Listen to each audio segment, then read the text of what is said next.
میں مہینے میں 3-4 دفعہ اپنا ویٹ کراتا تھا۔ میری شاپ کے سامنے ہی ایک بچوں کا پارک تھا جس کے چھوٹے سے گیٹ کے کونے پر ایک بوڑھا سا شخص ویٹ مشین اپنے سامنے رکھے بیٹھا رہتا اور زیادہ تر نیچے ہی دیکھتا رہتا۔ میری طرح بہت سے لوگ ایسے تھے جو اسے اپنا ویٹ کرواتے اور 5 روپے کا نوٹ اس کے ہاتھ رکھی باسکٹ میں ڈال دیتے۔ کچھ لوگ تو ایسے بھی تھے جو کہ تقریباً روزانہ ہی ویٹ مشین پر کھڑے نظر آتے۔ مجھے اندازہ تھا کہ یہ لوگ اس بوڑھے کی مدد اس بہانے سے کر دیتے ہوں گے۔ عابدہ کچھ دنوں سے بیمار تھی، اس لیے ناشتہ میں خود بناتا تھا، اس لیے شاپ پر آتے ہوئے لیٹ ہو جاتا۔ اسی وجہ سے 18-20 دن سے اپنا ویٹ دیکھ نہ پایا۔ آج اپنا ویٹ 6 کلو کم، اور وہ بھی 18-20 دنوں میں کم ہونے پر جھٹکا تو لگنا تھا۔ ڈاکٹر نے مجھ سے میرے معمولات اور کھانے پینے کے بارے میں معلومات لی اور پھر چند ٹیسٹ لکھ کر دیے جن کی سہولت اس کے کلینک کی لیبارٹری میں موجود تھی، اور ہمیں دوسرے دن رپورٹوں کے ساتھ آنے کا کہا۔ دوسرے دن عابدہ نے مستعد سے مجھے تیار کیا، جبکہ میں اسے کہتا رہا کہ بس رپورٹ ہی لے کر چیک کرانی ہے، میں خود چلا جاتا ہوں۔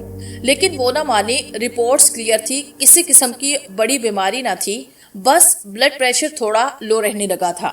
ڈاکٹر نے کچھ ہدایت دے کر چند دوائیں لکھی اور کھانا ٹائم پر کھانے، پھل اور جوس وغیرہ کے مشورے دے کر رخصت کر دیا۔ میں نے ڈاکٹر کی ہدایت پہ مکمل عمل کیا، لیکن مرض بڑھتا گیا۔ جوجو دوا کی کمزور سے کمزور تر ہوتا گیا۔ شہر سے باہر دوسرے بڑے شہروں میں غرض جہاں کوئی بتاتا اس ڈاکٹر کے پاس چلا جاتا۔ اپنی جمع پونجی اور پھر شاپ تک بک گئی جو کہ میری بیوی کے نام پر تھی۔ ایک گھر تھا جو کہ میں نے خود بنوایا تھا۔ میں اتنا کمزور ہو گیا تھا کہ چلنے پھرنے سے لاچار ہو گیا۔ عابدہ نے ایک پرائیویٹ کالج میں لیکچرار کی جاب کر لی اور یوں ہماری زندگی کی گاڑی ہلکے دم میں لیکن رواں دواں ہو گئی۔ عابدہ پر بہت زیادہ ذمہ داریاں آ گئی تھی۔ گھر کا سارا کام، کھانا پکانا، مجھے سنبھالنا، یوٹیلٹی بل، گھر کا سودا، میری دواؤں کا خیال رکھنا، جنہیں سوچ سوچ کر میرا دماغ گھوم جاتا تھا۔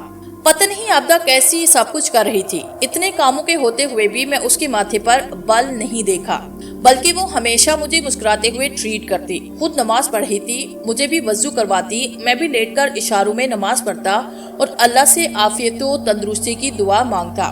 وہ تھوڑا سا وقت ہمارے لیے گزارنا مشکل تھا لیکن ناممکن نہیں تھا۔ پھر ایک دن عابدہ جب اسکول سے واپس آئی تو اس کے ساتھ ایک سفید ریش بزرگ بھی تھے، جنہوں نے جب مجھے میرے نام سے پکارا تو میں نے انہیں پہچان لیا۔ وہ بزرگ وہ تھے جو کہ میری شاپ کے سامنے بچوں کے پارک کے گیٹ کے کونے میں ویٹ مشین لے کر بیٹھے رہتے تھے۔